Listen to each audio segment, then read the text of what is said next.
Hola.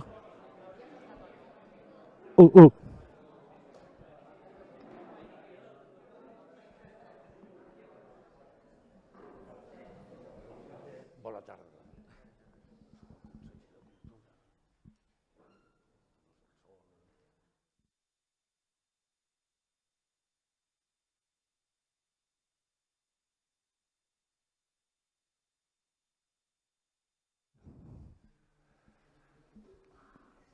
Bona tarda.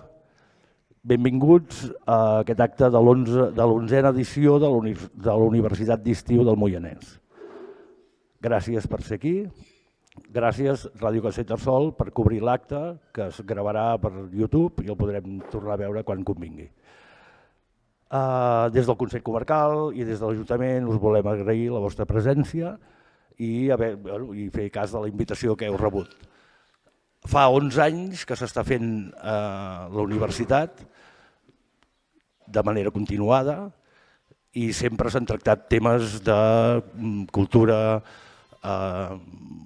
salut, diguem-ne, la llengua, la història, l'educació, i enguany estem duent a terme un curs al voltant de les infraestructures de mobilitat del Moianès al llarg del temps, des d'una perspectiva històrica i patrimonial.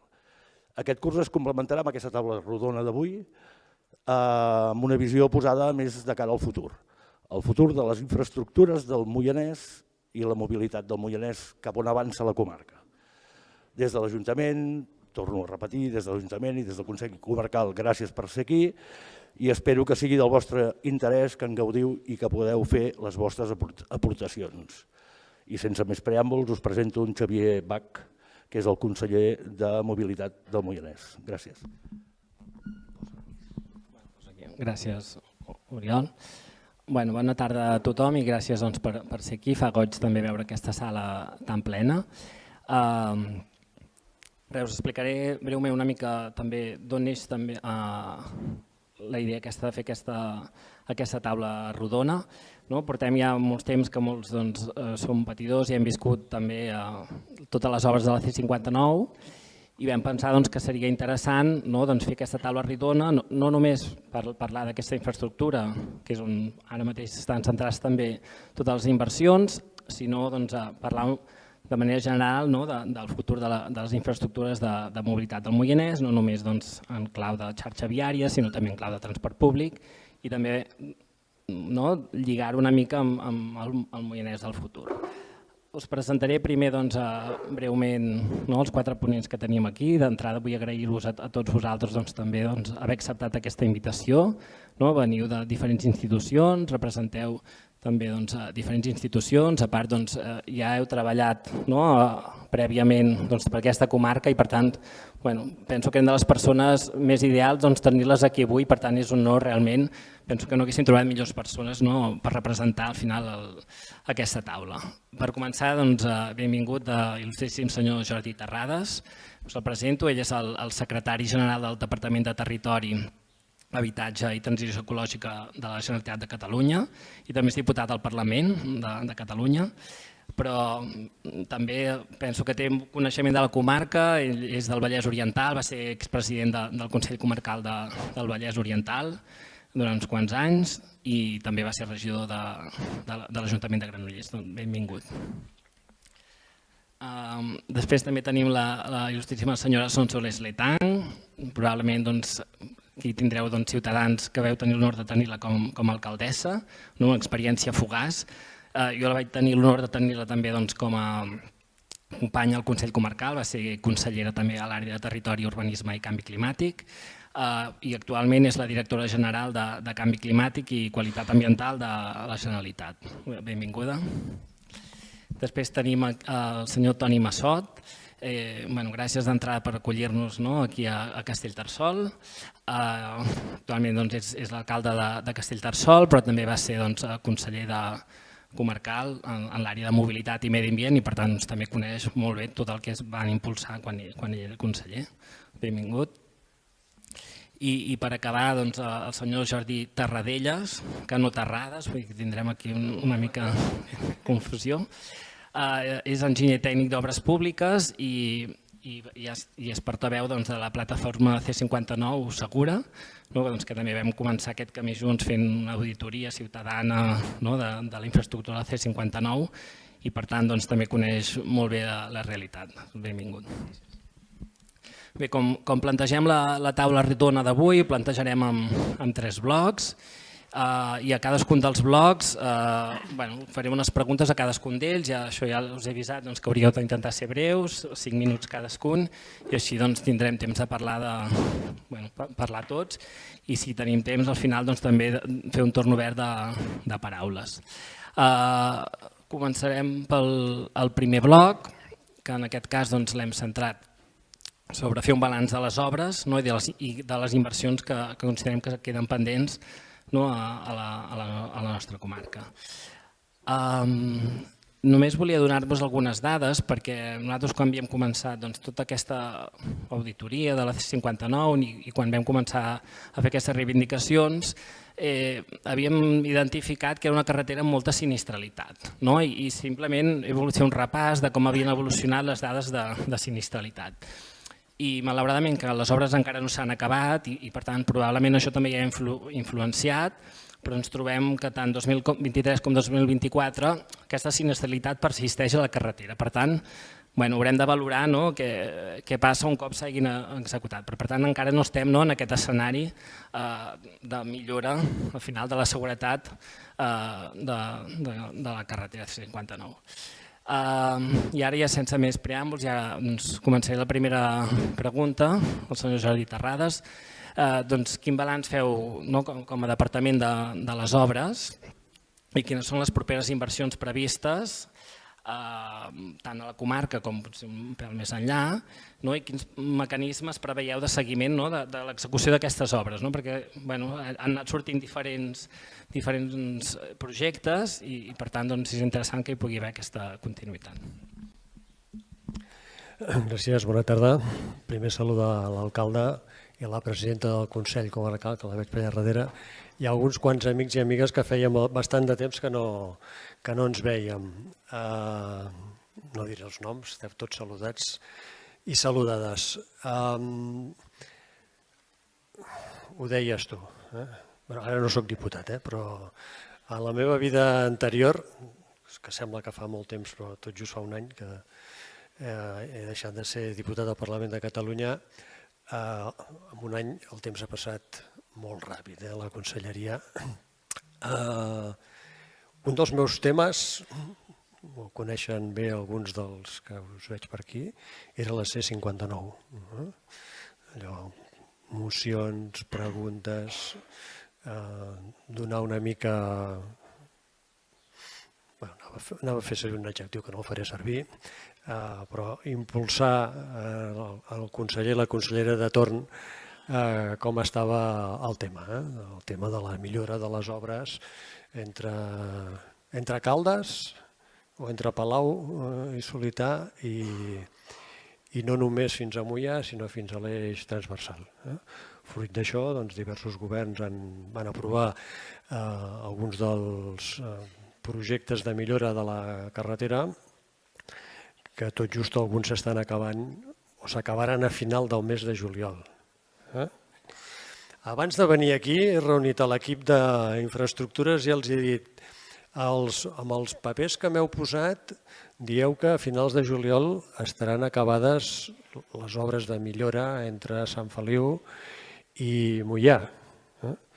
Però jo fa un mes i mig, un mes i mig havia passat 2 vegades per la carretera i em semblava que anàvem una mica amb les obres retardades. I m'han dit, no, segur que sí, hem trucat aquí també a l'empresa. Ara hi he vingut i he vist que estava bastant més avançat que respecte a un mes anterior i per tant és probable, no, m'han certificat que al mes de finals de juliol estaran acabades. Excepte la instal·lació de la tanca cinegètica que fins a l'octubre no es posarà. Crec que els que heu seguit les obres això ho sabeu o us ho han informat o això m'han dit que us havien informat. Si no us han informat, ja us ho dic jo, les obres de millora entre Sant Feliu i Moià estaran acabades a finals del juliol d'aquest any, és a dir, d'aquest mes, i la tanca cinegètica, per problemes de licitació que hi ha hagut, el mes d'octubre es començarà a instal·lar. L'altre projecte de millora, que és de Moià fins a l'eix transversal, fins a Santa Maria d'Oló, el projecte està redactat, el projecte executiu, es podria licitar, però tenim un petit o gran problema, que és que el 2025 no hi ha hagut pressupostos de la Generalitat, és un pressupost prorrogat del 23, amb suplements de crèdit que no permet fer excessives coses, des d'un punt de vista de les infraestructures. Per tant, m'hauria agradat poder anunciar que iniciàvem el procés de licitació des de Moià fins a Santa Maria. Haurem d'esperar els pressupostos del 26, que toquem fusta, jo crec que sí que en tindrem i per tant podrem abordar algunes d'aquestes coses. Sabeu que sí que el que s'ha licitat és el BRCAT la millora entre Caldes i Palau. Aquest sí que està licitat, les obres s'adjudicaran aviat i per tant durant el 25 s'iniciaran les obres d'aquest corredor. I l'altre, excepte d'altres carreteres que també formen part més de la part alta de la comarca, que si dona temps en podem parlar, perquè hi ha projectes aprovats i pendents de licitació, o alguns amb licitació, hi ha l'altre gran projecte, que és la variant de la C59 a Sant Feliu de Codines. Aquest és un projecte que ja té la declaració d'impacte aprovada. Sabeu que aquest és un projecte que el va començar a redactar el conseller Nadal. Ha passat molt de temps, entremig hi ha hagut algunes modificacions del projecte, declaracions d'impacte ambiental. Les declaracions d'impacte ambiental caduquen al cap de 4 anys. Per tant, si no es licita l'obra i s'adjudica i s'inicia, l'avaluació ambiental caduca i s'ha de tornar a reiniciar el procés. Tenim ja informe positiu de la declaració, em sembla que ha sortit fins i tot als mitjans de comunicació. La presidenta del Consell crec que li vaig anunciar el dia que es va aprovar, perquè casualment teníem una reunió en el Consell.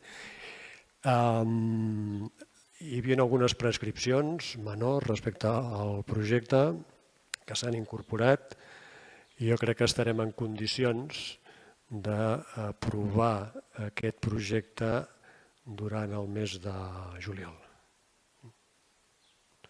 Actuar sobre la C59, però quan vam desplegar el contingut del projecte vam veure que només intervenien en millora de pavimentació i senyalització. I clar, nosaltres teníem la carretera com la teníem i vam pensar que aquesta era una oportunitat d'or per demanar a carreteres que una vegada que venia, que no sabíem quan tornaria a venir, a la C59, doncs demanar-li que arreglés tots els dèficits que teníem, que eren molts, i un d'ells claríssimament era la manca de permeabilitat faunística. De fet, hi havia moltíssims accidents amb ungulats, veiem moltíssims atropellaments de tot tipus de fauna, també fauna protegida, toixons, llanetes, inclús de vegades veia rapinyaires nocturns que anaven a buscar una presa i els atropellava un vehicle. Llavors vam pensar que a part d'aquest dèficit teníem altres dèficits en mobilitat sostenible, en parades de bus, sobretot amb seguretat viària, i vam pensar que era una bona oportunitat per anar a parlar amb carreteres i ja que venien demanar-los que arreglessin també moltes altres coses. Però pel tema de permeabilitat va ser molt divertit, diria, perquè hi ha una persona a Sant Quirze que es diu Joan Bou, que és un mecànic jubilat, que té un taller mecànic i que a més és caçador. Llavors vam pensar que qui millor que ens podria explicar com la manca de permeabilitat faunística de la C59, que una persona que portava tota la vida rebent vehicles accidentats per topades amb senglars i després també amb cabirols, i després també una persona que coneixia perfectament com es movia la fauna perquè era caçador. I va ser molt divertit perquè vam recórrer tota la carretera amb ell, me'n recordo que era època Covid, que anàvem amb mascaretes, llavors ens vam anar parant punt per punt i allà on ens deia que passava la fauna realment passava, perquè trobàvem cadàvers d'animals a banda i banda. Llavors, a partir d'aquí vam fer un informe des del Consell Comarcal i el vam passar a Carreteres i això va ser una mica el principi de tot. Llavors, quan ja ens van acceptar que sí, que ok, que venen, que faran més coses, que sí, que necessitem més coses a part de millorar paviment i posar 4 senyals, doncs ja el projecte a nivell de tot el Consell Comarcal, amb el Toni Masot com a conseller comarcal de mobilitat, el van fer participat i ha estat el primer projecte d'infraestructures viàries participat que feia la Direcció General de Carreteres amb entitats com Plataforma C59 Segura i després també, per exemple, amb ramaders per valorar la permeabilitat també dels ramats i tal. Vull dir, va ser un gran projecte, molt divertit, amb participació de tots els grups polítics, alcaldes, alcaldesses, molt bé, va estar molt bé.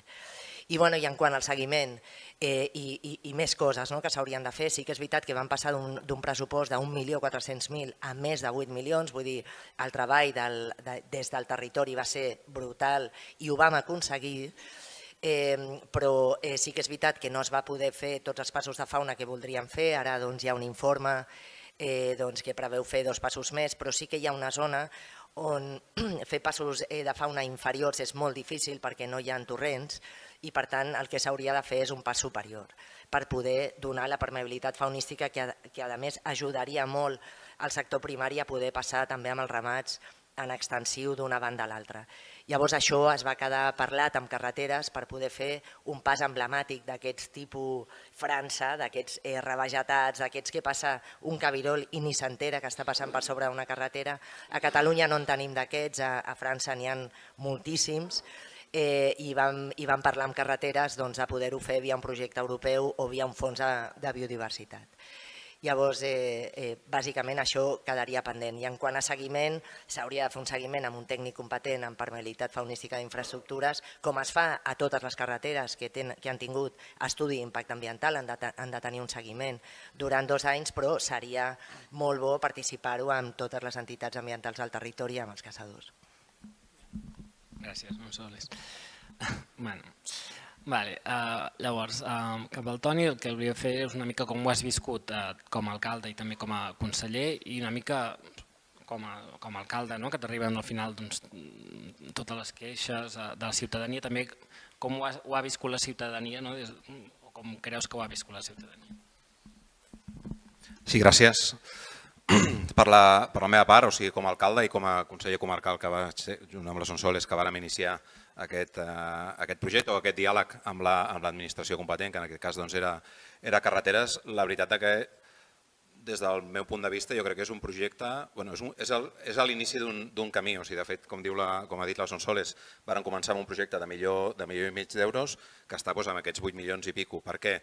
Doncs perquè efectivament trobo que sí que hi ha hagut aquest diàleg entre l'administració i tots els ajuntaments a nivell de Consell Comarcal i a nivell també de plataforma de C59 Segura i això ha permès anar enriquint el projecte amb totes les aportacions que anàvem fent tant a nivell de passos de fauna com de senyalització com de seguretat.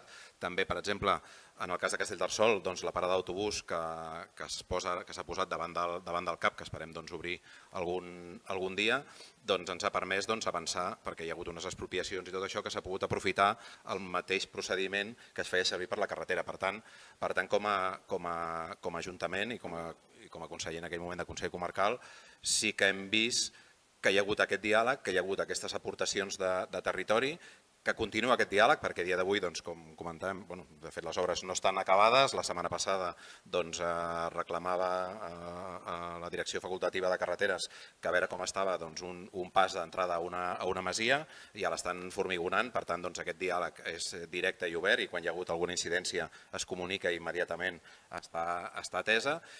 I llavors el que sí que ens queda és el demà què, o sigui, una miqueta jo em reflexo o agafo com a exemple el tram de Caldes, el tram de Palou de Plegamans, que si us fixeu i passeu per allà, veieu que des de fa no sé quants anys que estan fent obres. Per tant, aquí el que hem fet és obrir un meló, començar-lo a menjar i això vol dir que encara ens queden aportacions que anirem fent tant a nivell de seguretat com a nivell de pas de fauna, com el que pugui anar sortint, però que d'alguna manera jo crec que ara ja estem estem ja treballant i que bé, que aquí anirem avançant. Per tant, el que ens queda ara és el final de les obres de la carretera. Jo estic convençut que no, que hi haurà més millores i per aquestes com a territori lluitarem perquè siguin així si realment les considerem necessàries.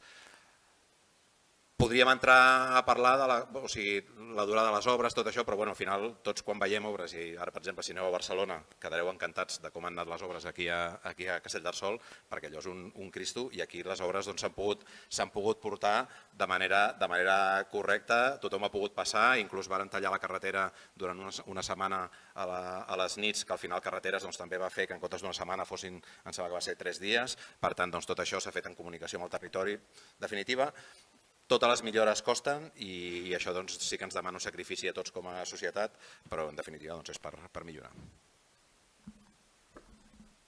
Gràcies, Toni.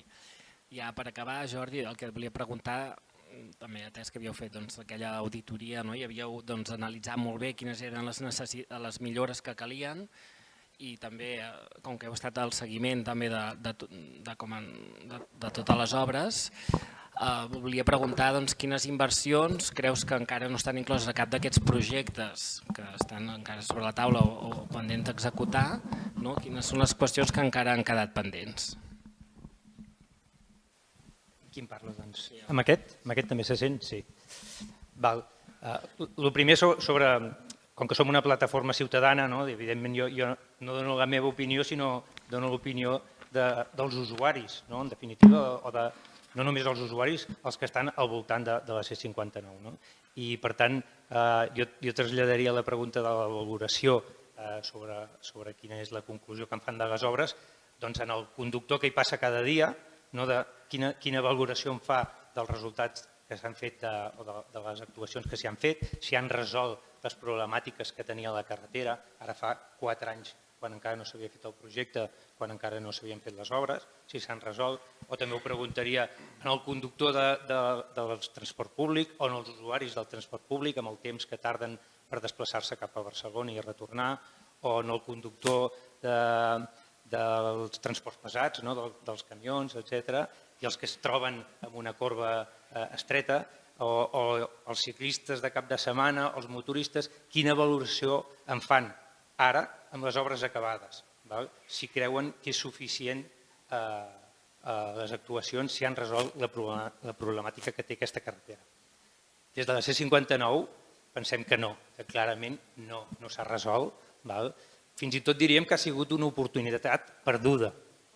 Perduda, sí que hem aprofitat l'oportunitat en el sentit que hi havia una inversió petita, que s'ha augmentat, que s'hi han ficat moltes partides addicionals, però si ens adonem de tot aquest procés d'aquests 4 anys, sabem que els tempos de l'administració i de la construcció són molt lents, i hem estat temps amb assignació de pressupost, amb definició del projecte, amb interlocució amb el territori, amb la pròpia construcció, d'acord? Té els seus tempos, els usuaris han tingut la paciència, però al final, després de aproximadament 4 anys de tasques, o quan s'acabin el juliol, creiem sincerament que no s'han resolt, doncs com deies tu, Xavier, moltes de les actuacions que havíem analitzat. En aquesta auditoria ciutadana vam demanar què preocupava més a la gent, als usuaris de la carretera, i vam llistar 14 punts.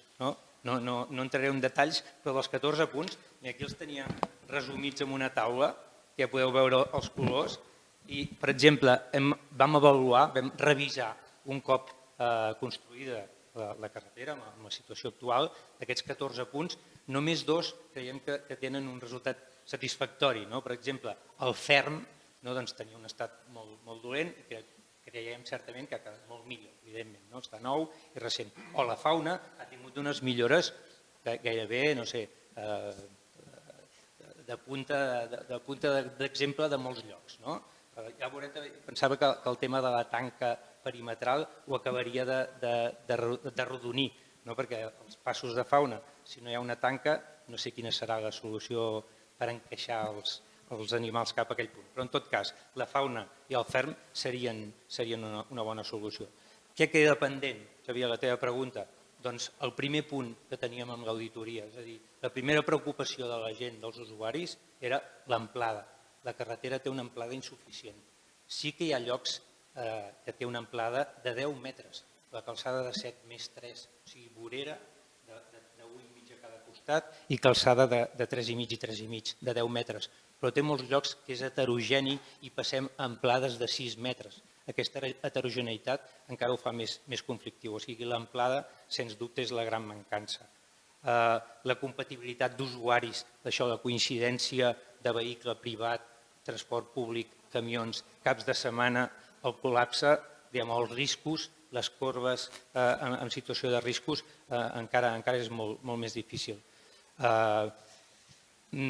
Podria estar-hi molta estona i sé que tenim poc temps, per tant, les interseccions que encara no han quedat resoltes, no sé, per mencionar una, l'entrada nord a Sant Feliu de Codines, les intervencions en barreres, en vallat, han tingut certa millora, encara resten sobretot passos estrets, o sigui, aquest vallat que encara ha estretut més les amplades de la carretera, el que havíem definit com a punts crítics, corbes que per alguna condició de falta de visibilitat, per la vegetació, els talussos són punts crítics, passos estrets, el pont de la depuradora de Moià, punts estrets, tots en coneixeu alguns. El transport públic sí que ha tingut noves parades, també n'ha tingut d'altres que no li hem trobat clarament el sentit, algunes parades addicionals que molts haureu vist i no li haureu trobat l'utilitat. Ho vam dir abans que es fes el projecte i no es va poder corregir, o es va dir que havia de quedar aquí. Les travesseres a les poblacions, sobretot per al transport públic, són, per a tots els transports, però pel transport públic en particular, són una ratonera i un risc pels que hi viuen i s'hi mouen. I bàsicament ressalto que dels 14 punts que havíem mencionat, sí, se n'han resolt 2. La Generalitat, el territori, ja ha posat el focus a la carretera, però en queda molt per fer. I, per tant, sí, seguim, com heu dit, se seguirà amb actuacions, així ho esperem, algunes molt substancials, i des de la plataforma també ho seguirem. Moltes gràcies. Anem molt bé de temps, gràcies més o menys per ajustar-vos al temps i així podrem acabar tots a l'hora. Saltem ja al segon bloc, que l'hem titulat Infraestructures del transport públic i la mobilitat activa. D'entrada volia posar el focus, que és veritat que al Moianès som una comarca que la quota modal de transport públic encara és molt baixa, estem al voltant del 5% i tenim una autocontenció molt baixa, és a dir, que cada dia ens movem molt fora de les nostres antigues comarques, el Bages, Osona, el Vallès Oriental, però tot i això, si ens posem a mirar les dades de demanda del transport públic, ens sorprendrien les xifres d'increment de demanda que superen 2 xifres, és a dir, estem per sobre, mira, la línia que va a Manresa, un increment del 19% l'últim any, la que va a Vic, un increment del 30%, la que va a l'Autònoma, un increment del 38%, o sigui, són xifres, tot Catalunya està incrementant el transport públic, però són xifres molt més superiors, per tant, els usuaris de la comarca estan utilitzant el transport públic. I per tant, també, com heu avançat alguns de vosaltres, en el cas de les obres de la C59 també es va posar la mirada a millorar, a col·locar marquesines, especialment a Castellterçol i d'altres infraestructures. Per tant, el que volia és que no oblidéssim tampoc les inversions que calen en transport públic i mobilitat activa, que seria anar a bicicleta o anar a peu, i per tant ara centraré les preguntes en aquesta temàtica. Per començar, en el departament, fer-li la pregunta una mica si teniu inversions previstes en matèria de transport públic, ja sigui en les marquesines o en increments d'oferta, i també quina oportunitat podem trobar en qüestions de bicicleta, és a dir, hi ha una estratègia catalana de bicicleta, com podem beneficiar-nos també des del Moianès.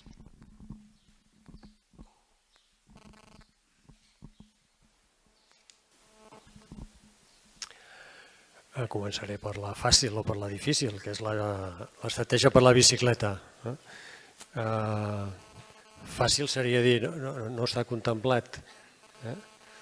però no és la resposta adequada. Jo crec que el Consell ho sabeu, si no ho explicito públicament. Nosaltres estem elaborant la segona fase de l'estratègia de la bicicleta que hi ha a les vies ciclables a Catalunya, que tindrà un període 2026-2030, però qui ha de fer una mica els deures és el Consell Comarcal i ens ha de presentar alguns projectes. És veritat que l'Ajuntament de Moià ha fet alguna aproximació, però són aproximacions de possibles sortides de carrils bicicleta cap a alguns entorns. Però aquí sí que faria falta aprofundir un pèl més per part del territori respecte a les necessitats que ens plantegeu, igual que han fet altres territoris de Catalunya, de metropolitans i no metropolitans. O sigui que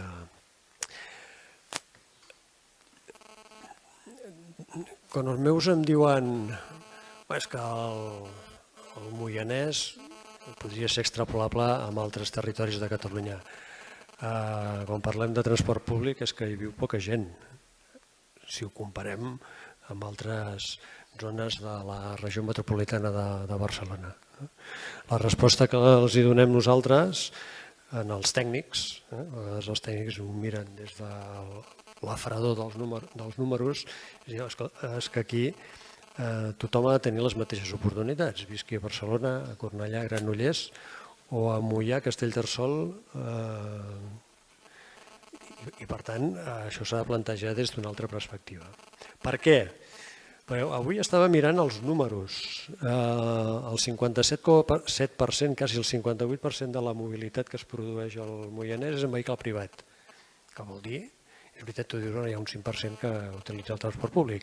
Només vol dir que el transport públic no acaba de satisfer les demandes que els ciutadans i les ciutadanes demanden. També és veritat que no podem posar freqüències in eternum, perquè diguem que els pressupostos públics donen també pel que donen, però és veritat que tant el Moianès com la resta de Catalunya el transport públic i sobretot el transport en bus ha incrementat d'una manera exponencial. El Moianès i la part nord del Vallès Oriental no és perquè les rodalies no acabin de funcionar, perquè aquí el tren no hi arriba, però a tot arreu, hi hagi ferrocarril o no, la demanda en bus està augmentant i s'ha de donar resposta en aquesta situació. Ho estem analitzant amb vosaltres. Vam tenir una reunió ara fa un mes i mig, si no recordo malament, o fa 2 mesos a la seu del Consell Comarcal per analitzar algunes de les demandes que ens plantejàveu i sabeu que estem valorant canviar el model. Per què? Perquè el 2028 acaben totes les concessions de transport interurbà en bus a Catalunya i és el moment de reflexionar i de fer canvis en aquest model. Ja sé que no és una solució dir que ens hem d'esperar un parell d'anys, però al final d'una concessió és molt complicat introduir canvis profunds en aquella concessió, primer perquè si s'han de comprar nous vehicles no es poden amortitzar, perquè no podem garantir, com és natural, que l'actual concessionari sigui el que guanyi els nous concursos, sigui concessió o sigui contracte de serveis, perquè dir una cosa contrària doncs diguem que seria prevaricar, i per tant aquest secretari general no ho farà. Farem un concurs obert que s'hi podrà presentar tots els operadors que ho creguin oportú i el que faci la millor proposta o oferta guanyarà la concessió. Però aprofitant aquest nou canvi, sí que ja tots els equips tècnics estan valorant introduir modificacions no només en aquesta zona, sinó en el conjunt de Catalunya per donar resposta a les necessitats actuals. Després, en la tercera fase, m'explayaré una mica sobre aquesta reflexió. Moltes gràcies. I ara Sonsoles, aprofitant que va ser alcaldessa, però també ara a la direcció general que portes, també i una mica buscar mecanismes de finançament del transport públic, que com apuntaves, Jordi, és car. També volia preguntar si hi ha possibilitats d'explorar a través dels fons climàtics, tant de la Generalitat com els fons socials de clima europeu. Jo sempre dic, vull dir, una parada de metro són molts milions, les nostres parades de metro són marquesines i de vegades potser hem de dedicar aquestes inversions al nostre territori amb aquestes petites inversions. Conèixer si hi ha possibilitats i també més des del punt de vista com a alcaldessa, una mica si vas impulsar o quines idees vas impulsar també en matèria de transport públic i de mobilitat ciclista.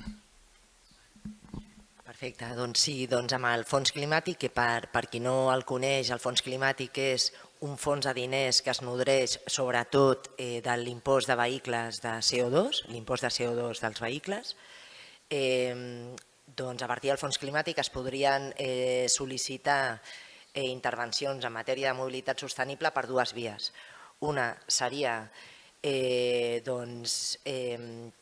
sol·licitant a la vocalia de mobilitat que està representada per la directora general de Mobilitat i Transports una actuació. Per exemple, se m'acudeix un tema que ens va quedar pendents al Toni i a mi quan érem consellers comarcals de mobilitat sostenible i més coses, i jo per temes de canvi climàtic també les nostres àrees convergien molt, va ser el pla d'infraestructures de la xarxa ciclable de tot el Moianès. Això ho vam apuntar al principi de tot, al principi de la legislatura, que vam fer tota la sèrie d'objectius als quals volíem arribar i en matèria de mobilitat sostenible, d'acord també als ODS, perquè ja ho vam vincular, molt pioners fa ja 5-6 anys. Una de les actuacions que havíem apuntat era fer el projecte, si més no, aconseguir fer el projecte de la planificació d'infraestructures a la xarxa ciclable. La redacció d'aquest projecte, per exemple, es podria sol·licitar, però sempre per una de les vocalies de la comissió del fons climàtic, perquè el fons climàtic no és allò d'escolta, m'interessa fer això, dona'm diners. No, hi ha una comissió que està regulada per un decret on hi ha diferents participants en totes les matèries que incideixen en adaptació i mitigació del canvi climàtic. Per tant, hi ha la representació de diferents departaments. Llavors, via aquests departaments, a proposta d'aquests vocals, es presenta a la comissió, es decideix, es valora si hi ha diners o no, si s'ha de posposar en un altre any o què, i llavors s'accepta de manera, diguéssim, es vota en el marc de la comissió. I una altra via molt bona, és els ajuts als municipis en adaptació i mitigació. Aquests ajuts també es gestionen des del fons climàtic, és a dir, des de l'Oficina Catalana de Canvi Climàtic, que és una de les subdireccions de la meva direcció general de Canvi Climàtic i Qualitat Ambiental, que bé, per exemple, per posar-vos un exemple, el Consell Comarcal del Moianès ha sol·licitat en aquesta convocatòria que finalitza ara, 2025, l'adquisició de vehicles elèctrics per fer vehicle compartit per ciutadania, allò de deixar vehicles al Consell Comarcal, en aquest cas, amb una app, es gestiona l'ús i la ciutadania pot agafar-los lliurement, aquests vehicles elèctrics, i després també punts de recàrrega, és a dir, el subministrament i la instal·lació de punts de recàrrega a tots els municipis del Ripollès. Doncs tot això es paga en fons climàtic, aquesta actuació. Llavors, una bona notícia és que tornem a obrir una convocatòria d'ajuts a ens locals, per tant, a ajuntaments i a consells comarcals, per fer actuacions en adaptació i mitigació del canvi climàtic a 2026. Per tant, si teniu propostes, les podeu presentar. I bé, això era la primera pregunta. L'altra, com a alcaldessa. Sí, com a alcaldessa, Xavi, si te'n recordes, vam fer reunions per intentar que ja s'instaurés el transport a demanda al TAT a Sant Quirze Safaja. Això per nosaltres era fonamental per la nostra proposta de govern. Per què? Perquè volíem crear cohesió social i volíem apropar el poble al nucli. També era fonamental obrir el consultori mèdic, que això ho vam aconseguir, poder portar sobretot a la gent gran en transport de demanda cap al consultori mèdic, però també la gent gran, per exemple, ens demanava que volien anar a missa els diumenges.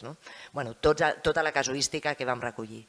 Després vam participar a totes les comissions de la C59 i vam aconseguir que les parades de transport públic dels segalers, dels busos, fossin confortables. De fet, ara la que estan fent a la C59 està molt bé, inclús té subministrament fotovoltaic. Després van comprar el pàrquing de la Fonda, el restaurant de la Fonda, amb la intenció, entre d'altres, de posar tot de pàrquings, o sigui, aparcaments per bicicletes, però també aparcaments per bicicletes elèctriques. I bé, bàsicament això és el que permetia també Sant Quirze Safaja, perquè Sant Quirze Safaja, una de les seves problemàtiques és que té urbanitzacions deslligades del nucli urbà. Van fer una cosa molt bona, que això ja venia de l'antic equip de govern, que va ser recuperar tots els camins que connectaven les urbanitzacions amb el nucli urbà i van fer ús d'aquests camins. Per exemple, aprofitàvem la festa major o d'altres activitats per portar gent a transitar per tots aquests camins perquè veiessin que podien anar caminant a la farmàcia sense necessitat d'agafar el vehicle elèctric. Gràcies. Ara l'únic que volia preguntar és també quin és el balanç que feu de les mesures de transport públic que es van impulsar, que vau impulsar com a conseller. Per mi el més important és el bus a l'autònom, penso que és un èxit, però segurament coneixeràs més. I quines de les accions d'alguns dels plans que havíeu fet no s'han executat i creus que encara són imprescindibles? Bé, com a conseller comarcal o com a usuari del territori del transport públic, el que sí cal dir és que som poquets a la comarca, però la veritat és que revisant els números, perquè us feu una idea, l'any 2016 hi havia uns 60.000 usuaris de transport públic de l'eix Manresa, de l'eix Vic-Barcelona, i l'any 2023 es va tancar amb un increment de 150.000 persones. O sigui, estem ja al voltant d'uns 200.000 usuaris de transport públic. Això què vol dir? Doncs que el transport públic funciona i que la gent el fa servir. Sí que és veritat que com a Consell Comarcal, per exemple, una de les prioritats que hem tingut és adaptar-nos, per exemple, a nivell d'horaris, quan l'escola d'hostaleria canviava l'horari o l'escola d'arters, o sigui, hi ha hagut necessitats per actualitzar els horaris en funció del curs, tot això s'ha anat fent i això ha permès que realment la demanda de transport vagi creixent. Això és una solució. A veure, aquí jo crec que hi ha una part del que seria el transport. Jo crec que tothom que fa servir el transport col·lectiu és perquè li cal, perquè la veritat que viure al Moianès i no tenir cotxe, depèn d'on treballis, doncs és també una mica una quimera. Per tant, si el que volem realment és promocionar el transport, ja no només és un tema de sortir de la comarca, sinó poder arribar als altres llocs. Pensem una miqueta com funciona una xarxa de metro de Barcelona, de Madrid o de París, d'on sigui, llavors això és el que hauríem de replicar a nivell de província per tal que realment funcioni. No pot ser que puguis tenir molt bona comunicació fins a Palau i que després triguis 3/4 d'hora o una hora a entrar a Barcelona. Per tant, això és el que sí que crec que més que no és un tema comarcal, sinó a nivell de mobilitat, que és el que hem de treballar per tal que el transport públic ens el creiem. A dia d'avui, si tu vols anar a l'aeroport, és que ni t'ho planteges anar en transport públic. Dic a l'aeroport com anar a Sants, que a Sants quina gràcia és agafar l'AVE des de Castellterçol o des del Moianès a Sants. Evidentment, és un problema i ningú ho fa. Per tant, hi ha aquesta incongruència de voler fer servir el transport públic, però també ens falta, tenim totes aquestes mancances que fa que realment no sigui factible. A nivell de territori, què crec que falta? Per exemple, el tema per exemple, tenim tot el Moianès Nord, Estany-Oló, que tenim un eix transversal que és perfecte, però resulta que la connexió amb Vic és un desastre. Ostres, aprofitem les infraestructures que tenim per poder fer trasllats ràpids i mobilitzarem segur molta més gent per fer servir el transport públic perquè valdrà la pena. Si hem de fer gaires invents per al final agafar el transport públic, doncs tampoc anirà. De cara a altres necessitats, potser ens hem trobat amb incongruències amb el tema de transport a demanda o transport adaptat de gent amb necessitats especials, que poder fer aquesta col·laboració transport públic amb un transport adaptat, amb un transport que té necessitats especials fa que realment, o transport escolar, que no puguin haver-hi unes sinergies que dius, ostres, si ve un autobús, perquè aquest autobús no pot fer aquest servei? Llavors veus que, inclús com a comarca, ens ha costat molt trobar un proveïdor de servei de transport adaptat quan dius, tenim un autobús que fa aquest servei, ostres, donem-li una volta i entre tots posem-hi perquè això pugui funcionar. Per tant, jo crec que serien els punts que queden més a l'acabar de treballar, per exemple, a la zona de Montbí, a la zona de Moianès Nord, per tema que el transport cap a Moià sigui més fàcil, més accessible, per tal que també pugui haver aquests desplaçaments més fàcils, atenent que també hi ha bastanta població que viu en aquesta part. Per tant, jo crec que serien aquests 3 punts. I per acabar, sí que és veritat que el bus de l'Autònoma jo crec que ha ajudat molt. Jo crec que com a territori és molt important que el jovent es quedi aquí, que no vagi a llogar un pis a Cerdanyola o un pis on sigui per tal de poder anar a la universitat. És molt important que el jovent es quedi perquè fa territori, fa país, es quedarà aquí a viure, ajuda a les entitats, col·labora a fer poble. Per tant, això és molt important i el que s'ha d'acabar s'ha de seguir treballant en millorar aquests transports, donant més expedicions. Jo crec que d'alguna manera que Caldes i Palau puguin ser uns hubs perquè puguis tenir més freqüències per anar baixant cap a el que seria l'àrea metropolitana i que llavors a partir d'aquí pugui haver-hi més repartiment cap a altres destinacions. Jo crec que això també, no només per l'Autònoma, sinó de cara a la gent jove que comença a treballar i tot això, jo crec que és una cosa que cal incidir. Crec que seria una mica això. Gràcies. I ja per tancar, Jordi, el que volia preguntar també era quines mancances de transport públic i infraestructura ciclista detectes a la comarca com a usuari?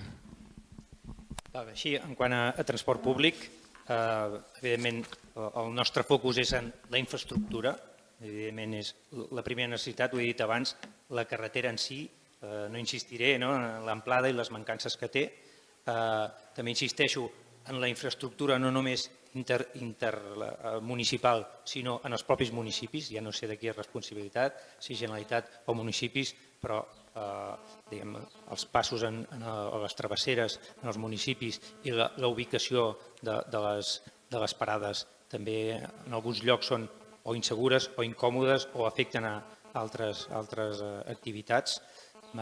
I en quant a connexió ciclista o a infraestructures ciclistes, de fet, en el voltant de la C59 jo diria que és massa atrevida. No crec que ningú es plantegi, o sí que de fet algú s'ho planteja, però realment no és gens recomanable la connexió mitjançant bicicleta entre municipis, perquè la infraestructura evidentment no ho permet. Pot ser a nivell lúdic o oci, i tot i així també té uns certs riscos, però per repetir-ho diàriament evidentment no és una opció. Podria ser-ho i de fet hauria de ser-ho per les zones més properes, heu dit urbanitzacions, polígons industrials, que jo crec que estan molt propers a les poblacions i si continua anant en vehicle privat i no hi ha transport públic, no hi ha connexió de bicicleta, no hi ha fins i tot en molts casos via per anar-hi a peu amb confort durant les hores nocturnes, o senzillament no hi ha cap altra opció. No té per què ser a la pròpia carretera, podrien ser vies alternatives, potser més naturalitzades, fins i tot més atractives, i per tant aquests aspectes de comunicació fora de la carretera o fora de les vies convencionals crec que també tenen un espai de creixement per tal d'utilitzar aquests transports més alternatius, més sostenibles a través de la bicicleta en l'entorn, evidentment, proper dels municipis. I de moment fins aquí.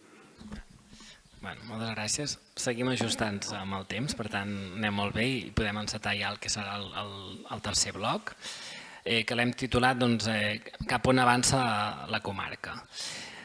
Jo aquí volia fer un apunt, vull dir que sigueu prudents, perquè jo aquesta pregunta de quin és el creixement que es preveu a Moià ja la vaig fer quan vaig fer el treball de recerca l'any 2007 i tots els pronòstics que vaig fer en el seu moment, entrevistant el regidor de govern, de l'oposició, l'arquitecte, tothom es pensava, semblava que havia de créixer tant Moià, en aquell cas era Moià, i en aquell moment era l'any 2007 i teníem 5.000 habitants i tothom pronosticava com a mínim 8.000 habitants. o 10.000 o 14.000, no? I tot just estem als 6.700. Vull dir que cada vegada sembla que tot creix molt ràpid i també les coses també van més tranquil·les.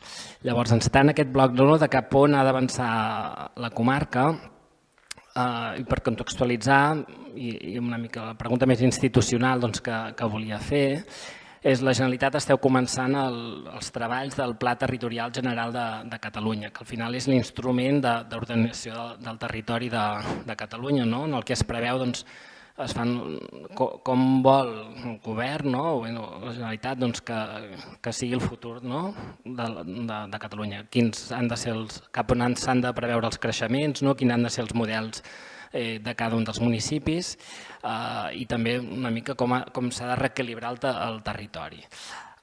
Sé que esteu encara en una fase molt embrionària, però una mica, aprofitant l'ocasió que estaves aquí, el que volia preguntar és una mica quin és el rol que creieu que hauria de jugar el Moianès en aquest pla territorial de Catalunya.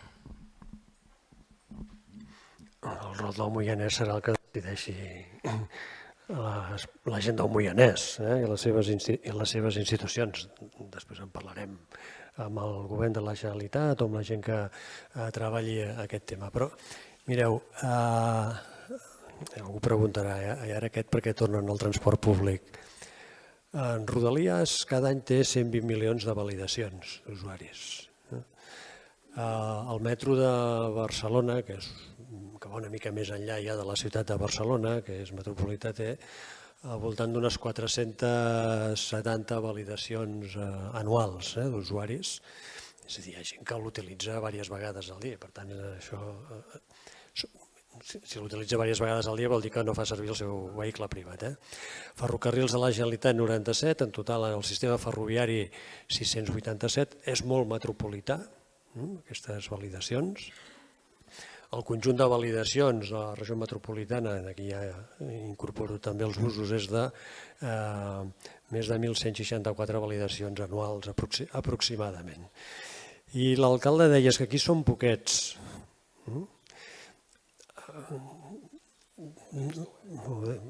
Algú ha dit que també eren poquets.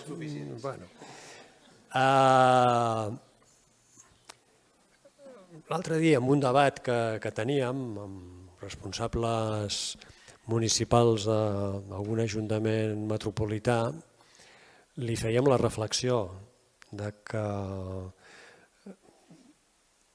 la majoria... És a dir, a la regió metropolitana de Barcelona, que no tot passa al rovell de l'ou, per entendre'ns. Moltes persones ja viuen a 50-45 quilòmetres a la rodona del que seria la capital i que necessiten anar a treballar, anar a estudiar, anar de festa a la capital o no, o al revés, perquè molta gent es desplaça fora del que seria... Quan parlo del rovell de l'ou no estic parlant de Barcelona ciutat, sinó del que seria aquesta ciutat més àmplia de Barcelona. I per tant, quan parlem de la metròpolis o de la regió metropolitana, ja no podem pensar només amb el que era l'àrea metropolitana històrica de Barcelona, el Baix Llobregat i una part del Barcelonès Nord. És que la gent per les raons que siguin, s'ha anat distribuint en aquest territori on vivim pràcticament 6 milions de persones. I per tant, com deia abans, tothom hem d'intentar facilitar perquè tothom, les persones, però també l'activitat econòmica tingui les mateixes oportunitats que si estan al costat de l'aeroport o del port de Barcelona, per entendre'ns. I per això cal tornar a reflexionar sobre com volem el país. El Pla Territorial General de Catalunya és un pla que té 25, ara el 26 farà 25 anys de la seva vigència.